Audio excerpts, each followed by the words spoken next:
apparition, si je ne me trompe pas. C'est la deuxième apparition. Oui. Et en même temps, je tiens aussi à rendre grâce au Tout-Puissant, parce que s'il a permis qu'il y ait de tels médias qui puissent diffuser sa parole, alors nous devons vraiment lui rendre grâce, parce qu'au travers de ces émissions, beaucoup de personnes ont eu certaines connaissances. Merci bien.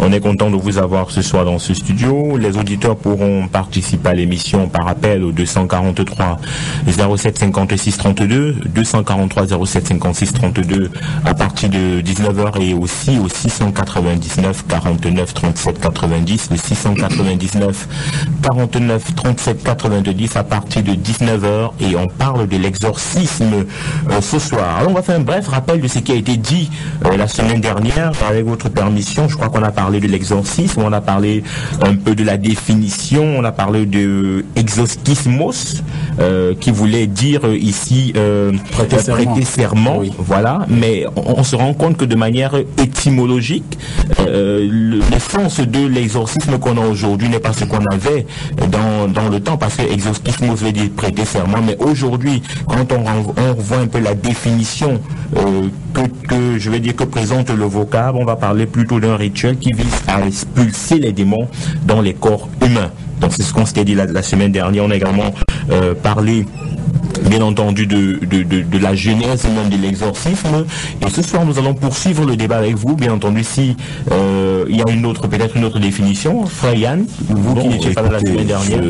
Je vous remercie déjà. Je n'avais pas fait la langue de bois, parce que déjà par rapport à la définition qui était donnée la dernière fois, d'après des recherches, il se peut qu'il y ait quelques modifications. Parce qu'en réalité, il est très bien, lorsqu'on partage sur des thèmes aussi sérieux, aussi importants, de comprendre que la langue française, comme j'ai dit la dernière fois ici, est très pauvre. Nous avons des langues anciennes qui étaient très riches sémantiquement. L'araméen, l'hébreu, le grec. La définition dont on donne de l'exorcisme, celle que vous donnez, vient du latin. Il est important pour la bonne compréhension de l'exorcisme de prendre une définition qui vient du grec ancien. Parce que nous savons que le Nouveau Testament a été écrit en grec ancien. L'exorcisme en grec ancien veut dire le fait d'user des paroles, d'user des imprécations dans le but de faire sortir un démon d'un corps. Voilà ce que veut dire exorcisme en grec. Et je laisse le soin d'ailleurs à tous ceux qui nous écoutent de faire des recherches approfondies là-dessus. Vous avez dit user des paroles, user des imprécations dans le but d'expulser un démon, un esprit méchant du corps d'un homme ou bien d'un animal. C'est ça qui est très important, parce que prêter serment en réalité c'est vague. À l'origine en latin c'est prêter serment, mais c'est vague, parce que même quand on va en profondeur dans le latin, c'est pas seulement prêter serment. Donc voilà. Je crois qu'on aura le temps d'approfondir nos recherches là-dessus par rapport à ce thème. Père Jean-Emmanuel, la semaine dernière vous nous disiez déjà que vous pratiquez l'exorcisme, peut-être pas comme c'est vu un peu partout. Vous avez dit, parce que nous on a constaté ici que des personnes qui se livraient dans ce courant, à cette pratique, utilisaient des documents, faisaient un peu des récitations. Vous nous avez fait comprendre que vous, dans votre ministère, de manière personnelle, vous êtes guidé par le Saint-Esprit quand il vous arrive d'expulser un démon dans le corps d'une personne. C'est exact? Bien, c'est bien de revenir sur ce paramètre. C'est important. Je voudrais d'abord préciser que toute personne qui exerce le ministère sacerdotal par la pastorale a le droit, le devoir et même l'obligation, sous l'autorité de notre Seigneur Jésus-Christ, d'apporter la lumière à celui qui est devant lui et qui en a besoin. Ce sont les facultés que le Seigneur lui donne. Et cette lumière doit aussi accompagner le corps et l'esprit. Parce que celui qui vient écouter la parole de Dieu, qui a besoin de l'espoir, des paroles de l'espoir qui sont écrites dans l'évangile, s'il n'est pas dans la paix du cœur, il ne pourra pas s'en sortir. Alors du coup, je dis bien, toute personne, prêtre, pasteur, qui exerce ce ministère sous l'autorité de notre Seigneur Jésus-Christ doit expulser. Et maintenant, venons du fait des documents, je le dis et je le répète encore, je le répète vraiment, je ne veux pas croire que ceux qui ont laissé les documents n'avaient pas le Saint-Esprit. Mais ils sont passés par les expériences qui ont été instituées par le Seigneur, par la lumière du Saint-Esprit, pour les garder en écrit, pour que ceux qui devaient venir après suivent ces expériences et par la même occasion, par la grâce du Seigneur, chasse aussi les esprits. Maintenant, Saint Paul écrit que la lettre tue. L'esprit ouvre, l'esprit approfondit, mais la lettre tue. Et ça dit donc que ce sont les paroles qui se trouvent dans ces documents qui expulsent l'esprit. Je dis non. C'est l'action du Saint-Esprit qui accompagne ces paroles, par la foi, qui agit sur l'esprit. Parce que lorsque le Seigneur parle, tout genou fléchit. Vous comprenez un peu? Parfaitement. Je voudrais vraiment faire cette précision parce que je me rends compte qu'aujourd'hui, tout le monde se lance dans l'exorcisme. Je le précise bien. L'exorcisme n'est pas un ministère à part. Le ministère principal d'un serviteur de Dieu, c'est le ministère de l'évangélisation. Parce qu'il est écrit dans le livre de Matthieu, chapitre 1. Je précise, Saint Paul aux Romains, chapitre 1. L'évangile est la puissance de Dieu pour le salut des hommes. Je salue ce que le frère vient de dire. Les imprécations, les paroles qui permettent à ce que l'esprit puisse partir. Mais si ces paroles ne sont pas appuyées par l'évangile, rien ne va se passer. Ok, alors ça me permet de rebondir par rapport à vos propos pour me proposer une question au frère Yann qui est ici avec nous dans ce studio. On a remarqué aussi que l'exorcisme n'est pas seulement fait dans des mouvements chrétiens. On en parle aussi dans le Coran, quand il parle des dînes et autres. On en parle également dans d'autres courants, effectivement dans le vaudou, on parle également de ça. Mais est-ce que je veux dire, qu'est-ce qui aujourd'hui est la pièce maîtresse qui puisse faire fléchir un démon, qui puisse faire expulser un démon? N'est-ce pas Jésus-Christ? Si oui, ces confessions donc, ou alors ces courants qui ne confessent pas Jésus-Christ, par quels moyens pratiquent les confessions telles l'exorcisme? Ah, très bien. Moi je dis, j'aime parfois la pertinence de vos questions. Je ne saurais répondre à cela sans essayer de faire un petit bond en arrière, juste un petit saut. C'est très important. Quand les fondations sont bien, alors la maison est bien bâtie. Déjà, quand on parle de l'exorcisme, nous devons comprendre déjà qu'il est important de connaître les origines de l'exorcisme. Parce que déjà, je ne vais pas me mettre à dire une chose dont je ne connais pas l'origine. Parce que pourquoi on parle de l'exorcisme en milieu chrétien, il faudrait voir si les origines, justement, viennent du Dieu Tout-Puissant, Yahweh. Oui. L'exorcisme a commencé, justement, en Mésopotamie. Vous voyez, il y a ce qu'on appelle aujourd'hui la Kabbale juive. Ça a commencé en Mésopotamie. Et après le premier millénaire avant Jésus-Christ, les Juifs, ça existait déjà. Et avec ce qu'on appelle la Kabbale juive. Maintenant, pour ne pas sortir du cadre biblique, pour rester scripturaire. Oui. Souvenons-nous que le Maître, le grand Dieu Jésus-Christ, pendant qu'il rendait ministère sur terre, il aura constamment des altercations avec des pharisiens et des scribes, c'est-à-dire des religieux. Qu'est-ce qu'il va leur dire un jour? Il va leur dire, vous changez le commandement de Dieu au profit de vos traditions. L'exorcisme ne commence pas maintenant. Chez les Juifs, du moins pour tous ceux qui avaient eu à paganiser le culte à Yahweh, ils exerçaient déjà l'exorcisme. Ils usaient déjà de pratiques magiques. Souvenons-nous que lorsque le roi Saül est parti pour invoquer, pour faire appel à Samuel, il est parti à Andorre où il a appelé magicien. Ça veut dire qu'il y avait des pratiques, bien que n'étant pas prescrites par Yahweh, qui étaient faites de façon souterraine par beaucoup de personnes. Donc c'est une pratique très ancienne. Maintenant, comme j'en parle, on va comprendre maintenant si oui, nous chrétiens pouvons parler d'exorcisme pendant que nous exerçons. Voilà. Parce que si cette pratique n'a pas une origine de Yahweh, alors je me pose la question, pourquoi est-ce qu'aujourd'hui les chrétiens parlent de l'exorcisme? L'exorcisme déjà, je ne pense pas qu'un chrétien puisse en parler. Pour simple preuve, les documents que nous avons aujourd'hui, qui ne sont rien d'autre que les testaments que le Maître nous a légués, n'en parlent de l'exorcisme qu'une seule fois. Nous savons très bien que la Bible, à plusieurs occurrences, nous parle des choses salutaires. Bien sûr. Mais on ne parle même pas de l'exorcisme, on parle des exorcistes. Oui. Dans le livre de Acte 19, on nous parle des exorcistes qui sont allés pour essayer de chasser des démons, se disant peut-être qu'ils vont avoir affaire au même type qu'ils faisaient avant. Parce que, pourquoi on parle de ça? Ça veut dire qu'avant, ils avaient des pratiques qu'ils faisaient. Mais maintenant, quand ils se sont rendus compte qu'au nom de Jésus, les démons partaient plus facilement, ils ont voulu s'approprier cette méthode rapidement. Mais ça n'a pas marché. Alors, vous permettez, on va prendre le texte. Ça va nous permettre de nous édifier également, d'édifier les actes 19 à partir du verset 11. Je vais lire donc ce que dit la parole de Dieu, acte 19, verset 11. Il est écrit, et Dieu faisait des miracles extraordinaires par les mains de Paul, au point qu'on appliquait sur les malades des linges ou des mouchoirs qui avaient touché son corps, et les maladies les quittaient et les esprits malins sortaient. Quelques exorcistes juifs ambulants essayèrent d'invoquer sur ceux qui avaient des esprits malais le nom du Seigneur Jésus en disant, je vous conjure par Jésus que Paul prêche. Ceux qui faisaient cela étaient 7 fils de Séva, juifs, l'un des principaux sacrificateurs. L'esprit malin leur répondit, je connais Jésus et je sais qui est Paul, mais vous, qui êtes-vous? Voilà. Donc, ça me ramène quand même à m'interroger, Père Jean-Emmanuel, l'exorcisme qui est pratiqué aujourd'hui au sein d'une communauté, je vais dire, pour ne pas être, pour ne pas être tranchant, une communauté sœur, notamment l'église catholique orthodoxe ou alors romaine. Est-ce que là, on n'est pas quelque peu dans l'erreur de pratiquer quelque chose que la parole ne reconnaît pas? Je me rappelle que le prophète Georges Guillaume disait ici la semaine dernière que c'est pratiquement de la magie telle que c'est présenté. Est-ce que quelque part, normal. Ça ne vous amène pas à vous interroger de manière personnelle? Je vais dire,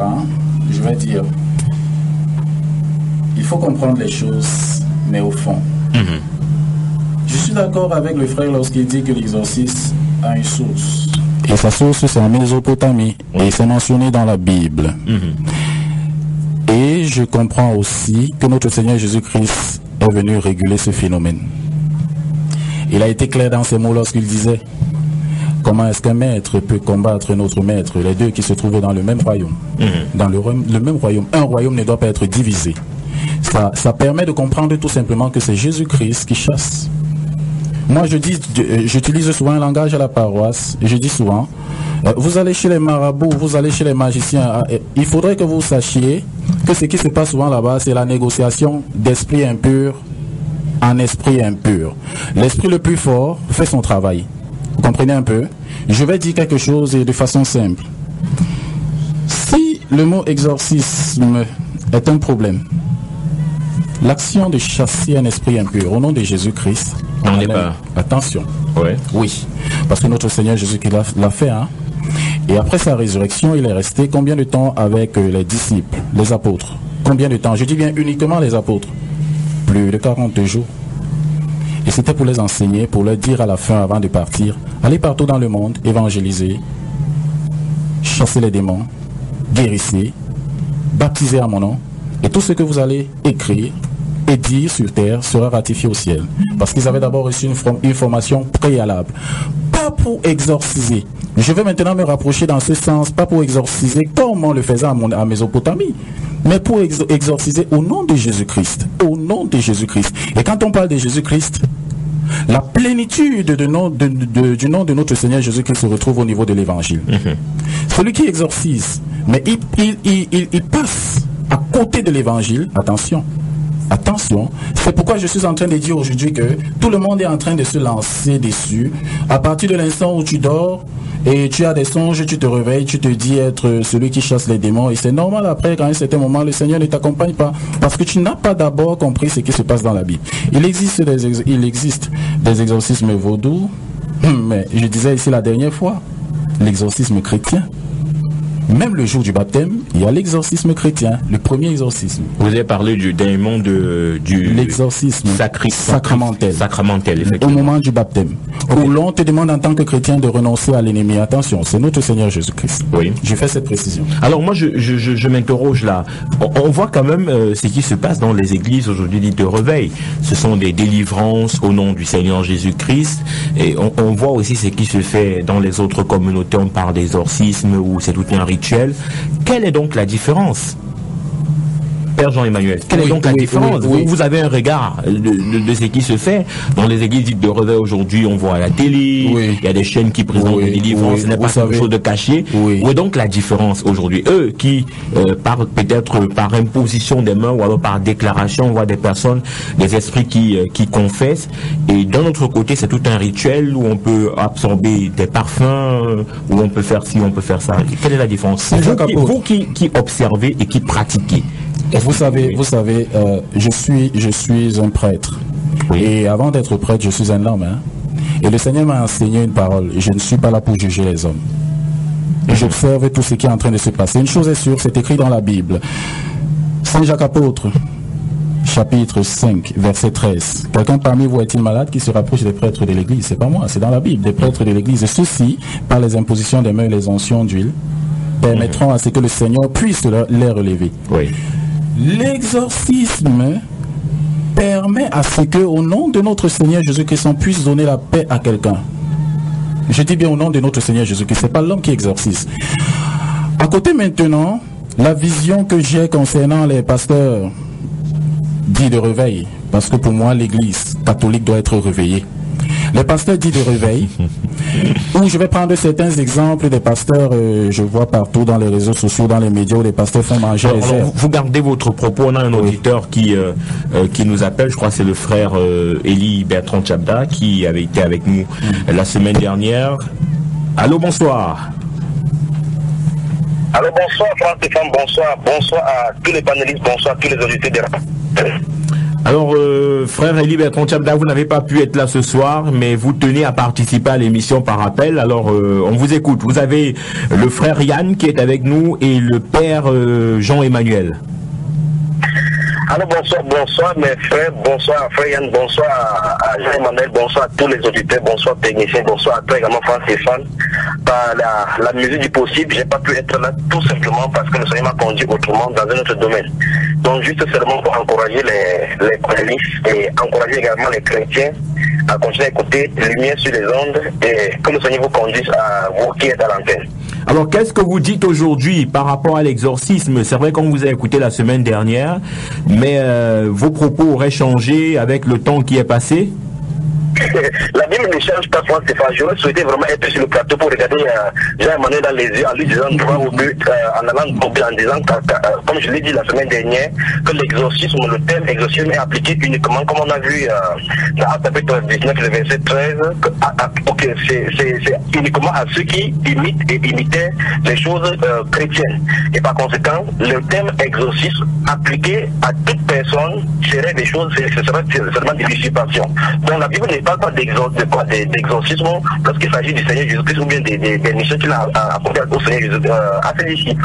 Et par conséquent, comme je le disais déjà la semaine dernière, je disais que, et les gens m'avaient souligné qu'on n'appelle pas cela gadget. Vous allez voir effectivement qu'aujourd'hui, les exorcismes ont une série de gadgets, et je pèse encore les mots, les mots qu'on utilise, et des choses. On donne même le sel aux gens à avaler, ainsi de suite. On prescrit des sommes et autres là-bas, que les gens doivent lire les litanies, réciter les litanies pour les envoûter. Pourtant, la parole nous a réclamé le nom du Seigneur Jésus-Christ et la puissance qui nous doit accompagner. Donc en clair, tous ceux qui viennent dans ce domaine-là, et autre chose, c'est qu'il n'y a pas des aventuriers dans ce domaine-là, parce qu'on ne se forme pas dans ce domaine-là. Comme je l'ai dit encore la dernière fois, c'est un don spirituel. Et l'Église a besoin de cela on a besoin de cela dans l'Église pour délivrer des gens qui sont possédés et ceux qui ont de la maladie. Donc, je crois que ceux qui sont à l'antenne, pratiquement le frère Yann pourrait développer cela selon que le Seigneur le dirige.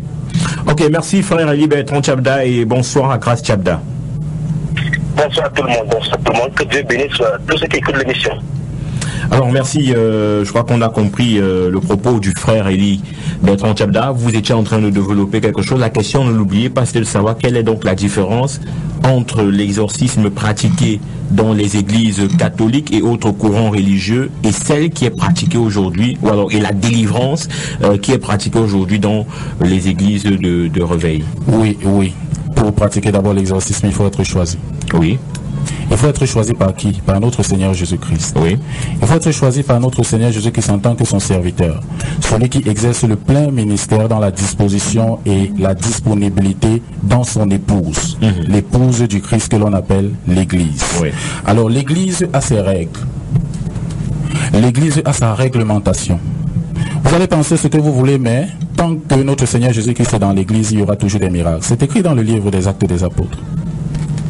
Et si notre Seigneur Jésus-Christ est dans l'Église, c'est lui qui donne les instructions. Les ministères de culte, on les appelle, ont une façon d'être, une façon de faire. Si tu ne respectes pas cette façon de faire, tu es à côté. Mais maintenant, je reviens un peu par rapport à ce que l'évangéliste Élie disait. C'est dommage, parce que lorsque l'on ne connaît pas le mystère de l'Église, c'est normal que l'on parle comme ça. Je vais aussi le titiller, je vais mieux qu'il soit là aujourd'hui. Les pasteurs existent aujourd'hui parce que les prêtres ont d'abord existé. Et les pasteurs font ce qu'ils font aujourd'hui parce qu'ils ont emprunté chez les prêtres. Le ministère pastoral existe depuis l'année 1500. Et sous la rébellion de Martin Luther, qui était un prêtre, mais un moine, et qui n'acceptait pas certaines conditions de l'Église. Attention, quand il parle de gadgets aujourd'hui, je comprends, je n'entre pas dans ce débat parce que le plus important pour les auditeurs, c'est de comprendre où est-ce qu'ils vont. C'est de comprendre qu'ils ne sont pas des automates, c'est de comprendre que l'Église fournit la ressource spirituelle et la ressource physique pour qu'ils puissent avancer vers la rédemption. Et si ça passe par expulser les démons d'une façon ou d'une autre, je le fera toujours, parce que c'est aussi ça. Alors, 243 07 56 32, 243 07 56 32 ou 699 49 37 90, 699 49 37 90 par appel ou alors par SMS. Vous pouvez participer à l'émission qui nous écoutez. Alors, frère Yann, je reste avec la même question, c'est-à-dire que la différence entre l'exorcisme et les délivrances qu'on regarde, c'est vrai qu'on peut observer que sur le plan quand même spectaculaire, les délivrances présentent un peu plus, je veux dire, l'aspect show, l'aspect spectacle, parce qu'on voit des démons qui s'agitent. Je ne dis pas que quand on fait des séances d'exorcisme, c'est pas le cas, mais quand j'essaye de regarder, je vois que sur le plan des délivrances quand même qui sont pratiquées aujourd'hui, il y a plus de spectacles, il y a plus de révélations qui sont faites, ainsi de suite. Vous, quel est le regard, je vais dire, critique, pour la différence que vous allez essayer de nous montrer ce soir? Tout d'abord, je vais rebondir sur quelque chose. Je ne suis pas ici pour faire l'apologie d'une religion. Bien sûr. Mais je suis ici pour défendre les intérêts du royaume de Dieu, qui a envoyé son Fils Jésus-Christ pour délivrer les hommes de la puissance des ténèbres. Alors, lorsqu'on parle, je vais rebondir juste un peu sur le mot que mon prêtre a dit, on est en train d'échanger. Par exemple, le propos de Jacques. Dans Jacques, quand on dit, quand celui qui est malade aille voir des prêtres, en réalité, c'est pas prêtre. C'est ancien, qui en grec, c'est presbyteros. Donc, en grec ancien, c'est presbyteros, qui veut dire des anciens. Pourquoi je prends cela? Parce que bien par la suite, il faut comprendre que s'il y a des pasteurs aujourd'hui, c'est parce que les prêtres ont échoué. Non, ce n'est pas une guerre, il ne faut pas qu'il y ait une guerre entre prêtres et pasteurs, parce que ce n'est ni lui, ni moi qui a écrit pasteur. Pasteur existe dans l'Ancien Testament, Ézéchiel a parlé des pasteurs. Ça existe. Ce n'est pas comme si c'est Martin Luther qui était venu pour créer un mot nouveau. Aux yeux de Dieu d'ailleurs, le Seigneur Jésus que nous suivons tous est le bon berger, le pasteur par excellence. Bien sûr. Donc c'est pas parce que les prêtres ont soi-disant échoué, d'ailleurs que prêtre veut dire sacrificateur, tout simplement. Donc il ne faut pas qu'il y ait une guerre de mots dans ce sens. Et souvenez-vous, la dernière fois que j'étais ici, on était en train de débattre sur un sujet très important. Est-ce que les paroles ne sont que des simples paroles? C'est pour en venir à ce que l'exorcisme n'est pas un simple mot. Justement, parce qu'il ne faudrait pas que l'émission de la dernière fois soit vaine. Que ceux qui nous écoutent ouvrent largement les oreilles. Parce que exorcisme n'est pas un simple mot. Derrière ce mot, il y a un esprit. Et c'est l'esprit de l'exorcisme. Alors, est-ce que cet esprit, c'est l'esprit de Dieu?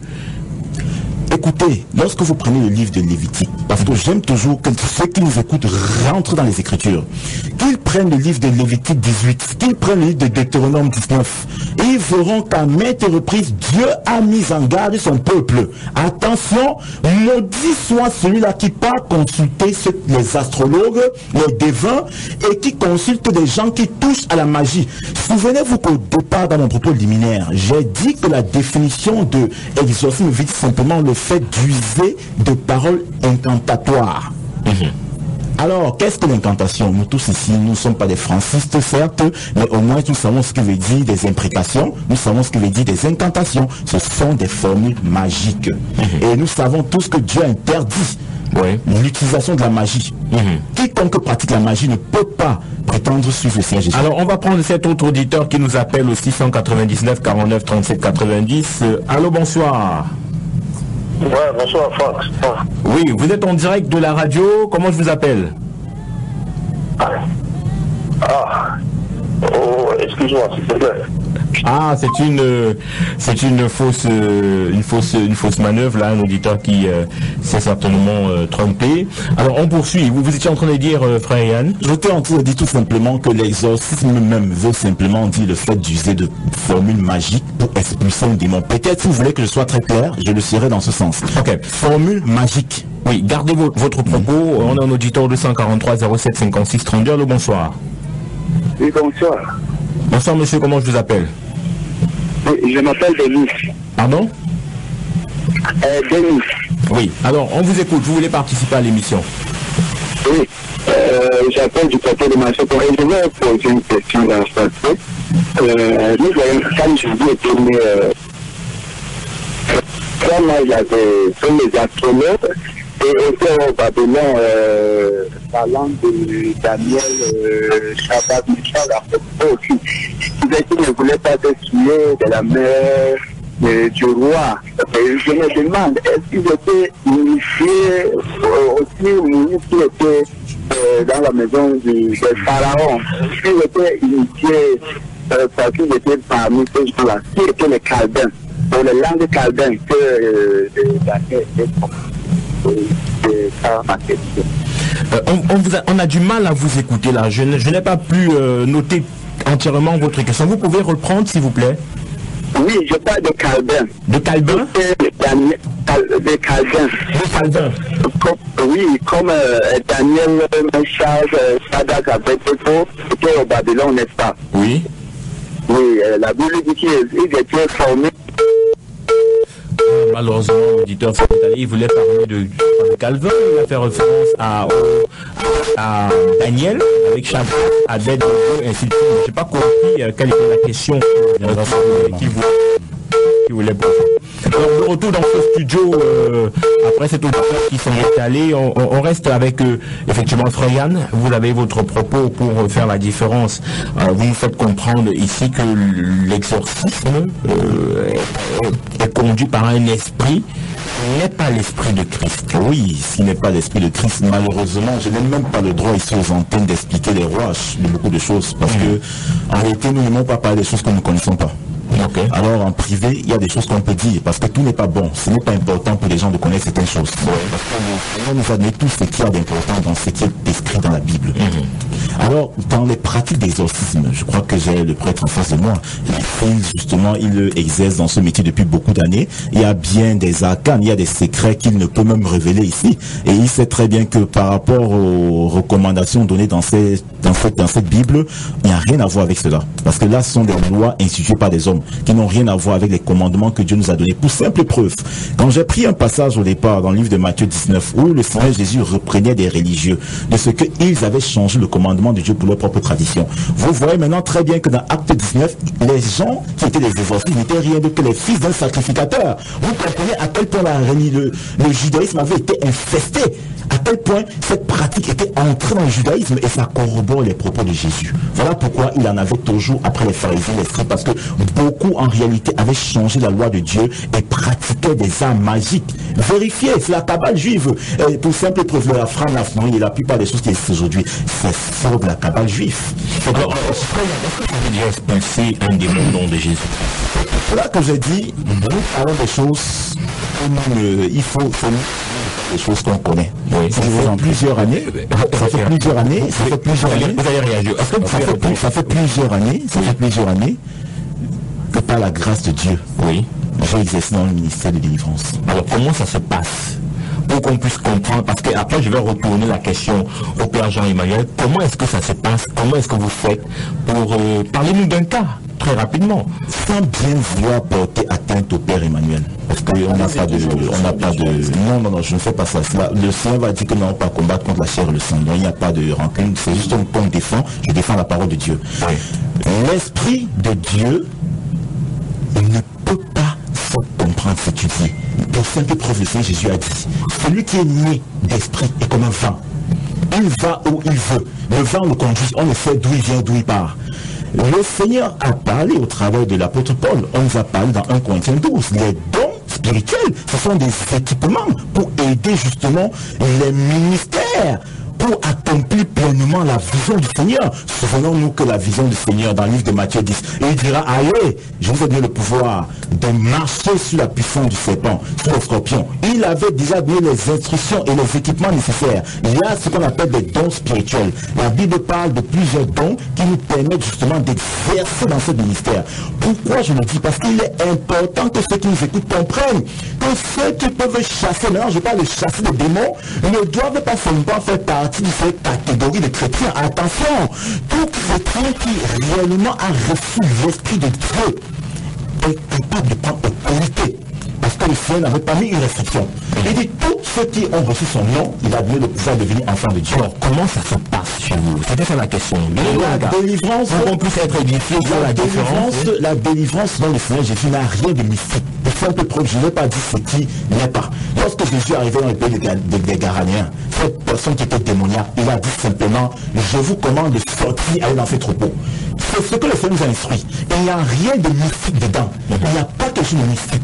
En réalité, une personne qui a l'Esprit Saint et qui a reçu cette grâce, parce qu'il faut pas oublier, il y a un certain ministère qui a cette grâce-là, commande simplement en fonction de la relation qu'il a avec le Seigneur Jésus. Parce qu'on ne chasse pas un démon pour chasser. Il faut savoir en qui on a cru. Comme Paul disait, je sais en qui j'ai cru. Et une fois qu'on sait en qui on a cru et en cette autorité, on est capable de discerner par le don spirituel que Dieu nous a donné. Il y a les dons de discernement, il y a beaucoup de dons. Lorsqu'on discerne qu'il y a un esprit qui possède une personne, le Seigneur est capable d'appeler cet esprit à son nom et on commande à cet esprit de partir, pas de négociation. On n'est pas là pour discuter avec les démons, on les chasse. Ok, Père Jean-Emmanuel, est-ce que c'est le même processus chez vous, mais peut-être seulement le nom? Je veux dire, vous faites également dans la délivrance, mais est-ce que ce n'est pas le nom qui cause problème aujourd'hui parce que vous êtes sous le vocable exorcisme? Je vous ai écouté, j'ai écouté les frères, oui. Et au fur et à mesure que j'écoute les frères, je me rends compte qu'ils ne comprennent absolument rien, et cela est notre façon de comprendre les saintes écritures.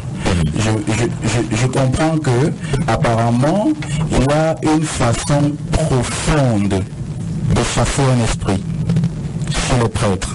Ça, je comprends, c'est nouveau, Et je comprends aussi que tout le monde a la faculté de chasser les esprits. Je vais répondre, c'est simple, c'est simple. Je répète encore, je le dis. Ce n'est pas un prêtre, ni un pasteur qui chasse l'esprit. C'est notre Seigneur Jésus-Christ. Et c'est notre Seigneur Jésus-Christ par l'autorité qu'il a déposée sur ses apôtres. Maintenant, reste à définir et à catégoriser qui sont ces apôtres. Ces apôtres sont ces ministres qui servent dans l'Église au nom du Seigneur. Je dis bien qui servent dans l'Église au nom du Seigneur. Sinon, si dans une entreprise tout le monde prend les instructions et donne à tout le monde, ça deviendra du n'importe quoi. Ça deviendra vraiment du n'importe quoi. Le Seigneur précise bien dans sa Bible. Il faut lire la Bible en profondeur. Ne jetez pas le perles au parfum de peur qu'il ne maîtrise pas la valeur de ses perles. Je vous en prie. Quand on exerce le ministère sacerdotal, on est sacrifié. On est sacrifié pour servir et non pour être servi. Alors, je vais dire aux frères, si c'est tout le monde et qu'il enseigne, enseigne cela aux auditeurs, je vous en prie, chers auditeurs, je vous en prie, n'allez pas chasser un esprit chez vous. Je vous en prie et je vous le préviens encore. Parce qu'il y a des gens qui sont sacrifiés ici sur terre pour ça. Ce sont des prêtres, ce sont des pasteurs. Ils ont reçu l'autorité de notre Seigneur Jésus-Christ concernant ce travail. Et maintenant, je vais encore pousser quelque chose. Parce que là, nous sommes dans un débat d'exorcisme. Vous comprenez? Oui. Je ne voudrais pas que l'on prenne ce mot et que l'on fasse de ça un métier. Je vous le dis en toute sincérité, il n'y a pas de prêtre exorciste et il n'y a pas de pasteur exorciste. Le ministère principal d'un prêtre et d'un pasteur, c'est l'évangélisation. Oui. Et maintenant, s'il peut apporter un secours spirituel au nom de notre Seigneur Jésus-Christ, par l'Esprit Saint, à celui qui vient vers lui, peut-être c'est ce que les hommes ont classé d'exorcistes, parce que c'est les hommes ont classé de délivreurs et autres. C'est notre Seigneur Jésus-Christ qui le fait. Et d'ailleurs, vous savez, l'Esprit ne ment pas. Quand tu dis que tu chasses un esprit, et que tu utilises un autre esprit, ne t'inquiète pas, le temps est le maître, ça va te rattraper. Mais quand même, le frère Yann a parlé de 1 Corinthiens 12 qui définit, si je ne trompe pas, les dons spirituels. Et quand on voit ces dons spirituels, effectivement, on se rend compte que quelqu'un peut avoir reçu un don. Par exemple, je vous pose une question. Notre Seigneur Jésus-Christ, il a dit quelque chose, ça m'a permis de réfléchir. Notre Seigneur Jésus-Christ a dit, soyez mes imitateurs, n'est-ce pas? Et lorsqu'il chassait les esprits, il a demandé à qui d'aller chasser, mon frère. Il s'est adressé aux apôtres. Je vous pose une question simple, essayons de réfléchir. Ceux donc qui venaient écouter les paroles de notre Seigneur Jésus-Christ, hormis les synagogues, n'avaient pas l'Esprit Saint? Et maintenant, pourquoi ils venaient vers notre Seigneur Jésus-Christ? Je vais aller plus loin. Hein. Ceux qui ont vécu dans le livre des Actes des Apôtres avec Saint-Pierre, et après avoir été baptisés par l'Esprit Saint, chassaient aussi leurs esprits. Vous pensez que ce monsieur qui était au niveau des portiques et qui avait les pieds coupés, je le dis ainsi, de façon brutale, qui avait les pieds coupés, ne croyait pas en Dieu, pourquoi est-ce qu'il ne pouvait pas chasser cet esprit d'infirmité pour se lever? Pourquoi est-ce que c'est Saint-Pierre qui l'a fait? Parce que Saint-Pierre a été choisi. Je vous le dis encore, chers auditeurs, ne le faites pas. On va poursuivre, parce qu'on va peut-être aussi parler de Paul qui n'a pas marché avec Christ, mais qui a fait autant que Pierre. Il a fait autant que Pierre, mais Paul n'avait pas marché avec Christ. Et c'est lui qui a même parlé de cette différence entre les circoncis. C'est là qui... donc, on voit quand même que quelqu'un peut ne pas être, dans votre contexte, peut ne pas être prêtre, parce que consacré, peut ne pas être pasteur, parce que consacré, mais avoir un don de Dieu. Je viens. Et exercer son don, exercer son ministère. Entrer dans Paul, n'est-ce pas? Oui. Mais il faut voir comment est-ce que Paul a été appelé. Regardez dans la Bible. Okay, on fera un débat sur l'appel de Paul, 243 07 56 32, 243 07 56 32, vous pouvez appeler, ou alors au 699 49 37 90, le 699 49 37 90.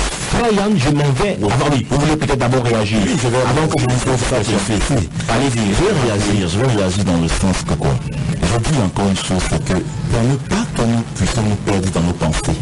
Je vous ai dit la dernière fois, en hébreu, pensée veut dire yetzer, yetzer veut dire forteresse. Ça veut dire que la pensée d'un mouvement peut l'embrigader. C'est très important ce que je dis. Alors, pour ne pas être aller dans ce sillage-là, moi je dis une chose, référons-nous toujours à ce testament qui nous a été légué. Pourquoi je le dis? Lorsqu'on parle de Paul, on parle des apôtres qui avaient reçu uniquement ce pouvoir de chasser. Mais c'est faux. Pourquoi c'est faux? Parce que dans le livre de Matthieu 10, quand Jésus envoie les apôtres, il n'était pas seulement de 12. Il y avait tout un contingent de disciples, et il fait près de 70, près de 70, pour simple preuve, allez vérifier dans le livre de Jean. Nous ne parlons pas des choses sans nous référer au texte. On sait qu'il y avait plus que des apôtres qui avaient reçu le pouvoir de chasser des démons. Alors ça veut dire que cette thèse des gens, il y a cette façon de penser, on peut la mettre de côté. Parce que justement, il est écrit, vous connaîtrez la vérité, et la vérité vous affranchira. Si on s'appuie sur le fait que uniquement les 12 avaient reçu le pouvoir, et que la Bible nous apprend qu'il n'y avait même pas seulement 12 qui avaient reçu le pouvoir en ce moment, ils étaient 70. Lisez Jean, ils étaient 70. Il n'était pas seulement 12. Ça veut dire que laissons cette thèse parce qu'elle est erronée. Pourquoi je le dis? Parce que le maître va dire nous n'avons pas d'armes contre la vérité. Nous en avons pour la vérité. Ce n'est pas seulement les apôtres qui ont marché avec Christ, qui ont chassé. Vous avez pris un exemple assez flagrant tout à l'heure. L'apôtre Paul n'a jamais marché avec le maître. Et encore plus, celui qui écrit aux Hébreux, il dit nous avons marché avec la parole. Nous l'avons touché. Nous l'avons vu. Jean, quand il rend témoin de la parole, c'est comme l'ayant touché et l'ayant vu. Paul n'a pas touché cette parole.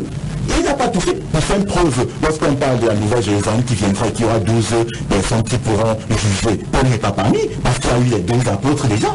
Donc vraiment, si nous sommes en train de parler d'un sujet aussi sérieux, parce qu'il s'agit là de la délivrance de beaucoup de personnes. Et dans ce qui nous écoute, être délivré par la vérité de la parole que nous allons relâcher. L'exercice n'est pas chrétien. Je ne veux pas qu'on commence à prendre encore toutes les cultures qui ont été empruntées dans le catholicisme, parce que ça fera peut-être l'objet d'un grand débat. Il y a tellement de choses qui ont été empruntées des rites païens et qui sont aujourd'hui dans l'église catholique. Et je ne sais pas celui catholique, attention, hein, je ne connais pas que la grande position c'est l'église catholique, hein, c'est toutes les religions qui ont abandonné le commandement de Dieu pour suivre les traditions. Excusez-moi. Alors, on parle de l'exorcisme ce soir. Moi, je vais poser une question. Est-ce qu'on peut, dans le processus de délivrance, où on voudrait ôter un mauvais esprit dans un corps humain, est-ce qu'on peut utiliser ce que l'évangéliste Élie Bertrand Tchabda a défini ici comme des gadgets, notamment des huiles, des eaux sanctifiées, du sol béni? Est-ce que ces éléments peuvent, je vais dire, être intégrés dans un processus de délivrance? Permettez-moi de répondre déjà à cette question avant que le prêtre ne puisse dire quelque chose pour que je ne me pose pas la parole. Oui. Même si on fait ce gadget, comme vous aimez bien l'utiliser, c'est vrai qu'il y a horreur qu'on emploie ce mot gadget. Je sais c'est pas moi, c'est pas le cœur. On fait ce gadget, c'est-à-dire tous ces instruments, la croix, tous ces trucs qu'on utilise généralement dans les rites. Sachons une chose, même les rites judaïques, on nous a dit aujourd'hui que tout ce qui était tué dans ces rites était l'ombre des choses à venir. C'était des ordonnances Chanel qui attendaient une époque de réformation. Parce qu'aujourd'hui, nous n'avons plus besoin d'utiliser des choses spirituelles pour combattre les choses spirituelles. Est-ce qu'il est possible réellement de pouvoir aller en guerre contre un ennemi invisible avec des choses visibles? Ça, c'est la question que je pose. Je vous ai dit la dernière fois que ce n'est pas parce qu'on voit par l'air qu'on respecte qu'il n'est pas important. Mais je suis sûr d'une chose, c'est que c'est pas facile de capturer l'air comme ça. On ne peut pas capturer l'air comme ça, c'est pas évident. Alors, nous savons très bien que lorsqu'on dit que Dieu fait de ses messagers des vents, message, ça veut dire message, ange, messager, c'est le vent. Ça veut dire que vous êtes le vent. Ça veut dire qu'on ne peut pas lutter contre le vent avec quelque chose de physique. Ça veut dire que vous êtes contre ceux qui utilisent des huiles enfumées, des eaux ou quelques autres sels et autres. Vous êtes contre, c'est ça? Vraiment, pour ceux qui ont fait de ça un rite, c'est très dangereux. Parce que vous parlez de quelque chose d'huile. Or, si moi je réponds à votre question en disant que oui, alors je tombe dans ma propre je dis, attends, je finis, parce que nous sommes des personnes civilisées, vous et moi.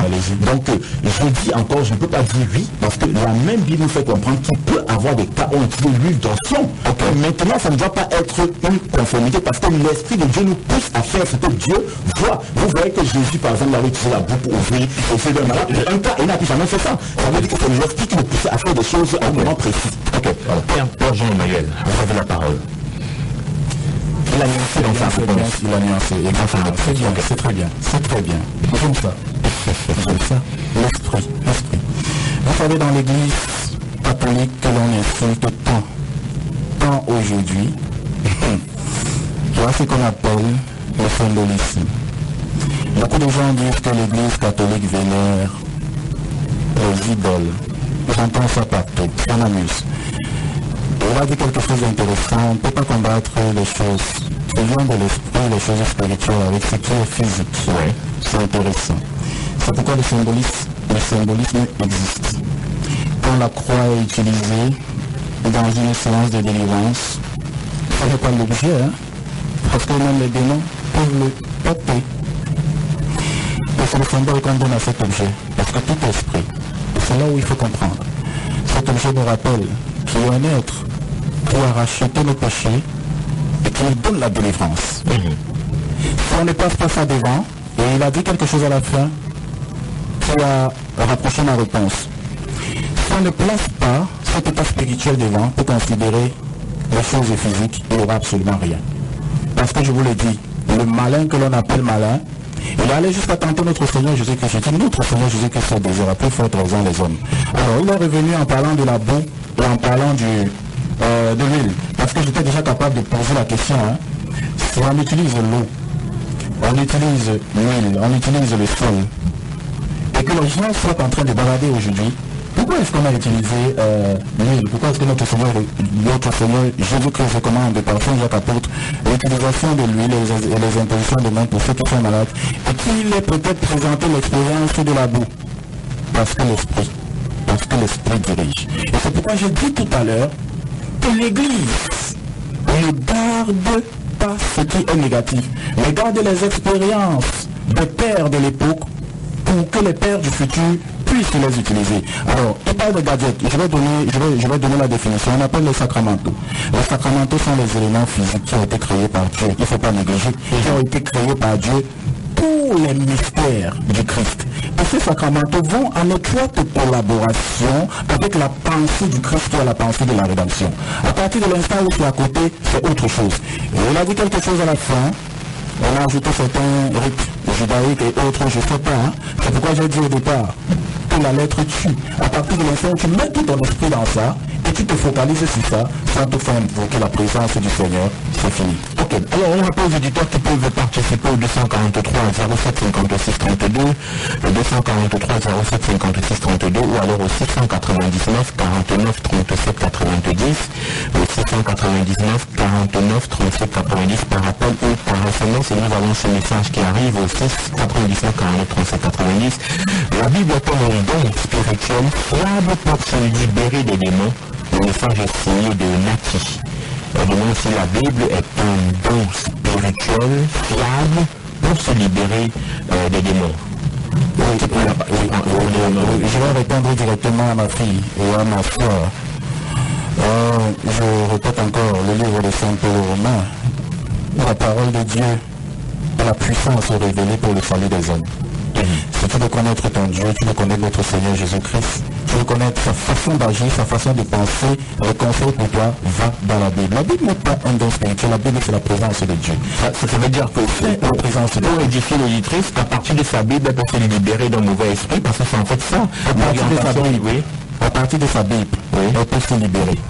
Mais lorsqu'elle comprend que le combat est difficile, elle se dirige vers les personnes que le Seigneur a envoyées pour cela, et c'est écrit dans la Bible. Ok, frère Yann, qu'est-ce que vous dites par rapport à cette auditrice qui pose la question? Je voudrais toujours dire que je ne peux pas dire autre chose que de nous donner le conseil que le maître nous a légué. Alors, si on me demande si la Bible peut nous libérer, ça c'est une question assez controversée. Je dirais oui et non. Vous savez pourquoi? Parce qu'il ne fait que tenir un propos très important. Faire son souvenir, la lettre tue l'esprit vivifie. Quand on le prenne et qu'on le met dans un endroit, elle n'est pas la présence de Dieu. Je vais vous choquer. La Bible, c'est pas la présence de Dieu. Vous pouvez prendre votre Bible et mettre sur votre oreiller. Il n'y aura jamais aucun changement. Dormez avec et serrez-la comme votre femme, il n'y aura aucun changement. Parce que c'est la mise en pratique de ce qui est donné dans la Bible qui transforme les cœurs et qui nous donne la capacité de bien nous défaire de la puissance du diable. C'est ce que je tenais à dire. Okay. Je vais ajouter tout simplement, c'est intéressant ce qu'il vient de dire, parce que après vous voyez des gens qui vont à l'église des années et qui ont toujours une même façon de vivre difficilement. C'est tout simplement parce qu'ils ne pratiquent pas la parole de Dieu. Ok, alors on va prendre également cet auditeur qui nous envoie un message. Bonsoir en studio. Si quelqu'un ne connaît pas la parole qu'il demande, dans le livre de Joël, Dieu dit qu'il répandra son esprit sur toute chair. Et dans 1 Corinthiens 6,19, Dieu dit que nous sommes le temple du Saint-Esprit et qu'il a fait de nous un royaume de sacrificateurs. Les dons sont ceux du Saint-Esprit qui utilise les disciples comme il veut. Berne de Bonaberry, à qui on dit bonsoir et merci d'avoir participé à cette émission. Il nous reste, je crois, 3 minutes dans ce studio. On parle de l'exorcisme ce soir. J'allais parler de l'œcuménisme parce que c'est un thème que nous avons également fait dans ce studio. On va faire le dernier tour de table pour pouvoir comprendre les positions des uns et des autres. Cette fois, c'est la lumière des saintes écritures, vraiment, pour que les auditeurs sortent de notre émission avec une orientation concrète. C'est vrai que j'ai semblé vous poser une question que vous n'avez pas répondu, Père Jean-Emmanuel. Est-ce que ce qui dérange ici, ce n'est pas le nom au niveau de ce que vous pratiquez? Parce que vous avez expliqué ce que vous pratiquez, vous avez dit la fois dernière, vous n'êtes pas, je veux dire, toujours dans les documents. Le document peut vous servir parce que c'est quelqu'un qui a été utilisé de Dieu qui l'avait rédigé, mais que de prime abord, vous vous laissez guider par le Saint-Esprit. C'est ce que vous nous avez dit. Alors, est-ce qu'aujourd'hui, ce n'est pas un problème d'appellation? C'est pas parce qu'on parle d'exorcisme que ça peut choquer. Qu'est-ce que vous répondez à ça? Et quel est votre dernier mot par rapport à cette émission? Ça a été répondu la dernière fois. Oui. Parce qu'on parle de l'exorcisme chrétien. L'exorcisme chrétien, chasser un esprit sous l'autorité de notre Seigneur Jésus-Christ et par ses enseignements laissés par la Bible, tout simplement. Ok. C'est ce qui a été dit la dernière fois. Et concernant les écrits... Oui, on va prendre cet auditeur très rapidement. Allô, bonsoir. Allô? On n'arrive pas à l'écouter. Alors, vous reprenez rapidement vos propos. Et oui. Oui, comme j'étais en train de dire, l'exorcisme chrétien chasse un esprit au nom de Jésus-Christ. Et je dis bien au nom de Jésus-Christ par ses enseignements. Et c'est ce qui a été recommandé par les apôtres. Et c'est ce qui sera toujours jusqu'à la fin des temps. Ok, vous avez ajouté chrétien et exorcisme. Alors, frère Yann, quel est votre dernier mot? Qu'est-ce que vous dites aux auditeurs qui vous ont écouté et qui continuent à vous écouter dans le cadre de cette émission? Je pense que si on parle d'exorcisme chrétien, on pourra parler aussi de mensonges chrétiens. Ou bien de sorcellerie chrétienne. Maintenant, je vais dire une chose, et vraiment, il est très important, parce que le Seigneur, on ne cessera jamais de le dire, le peuple de Dieu périt faute de connaissance. Ouais. La connaissance ne vient pas de ce qu'on lit beaucoup de livres, qui peuvent être plus ou moins canoniques, ou plus ou moins inspirés, mais elle vient de ce qu'en réalité, on s'appuie sur les fondements de la vérité. Je tiens à dire à tous ceux qui nous écoutent en ce moment, les temps sont venus où il faudrait vraiment que les gens prennent conscience, parce que même Daniel va dire qu'à la fin des temps la connaissance augmentera, mais il est question de la connaissance de Dieu.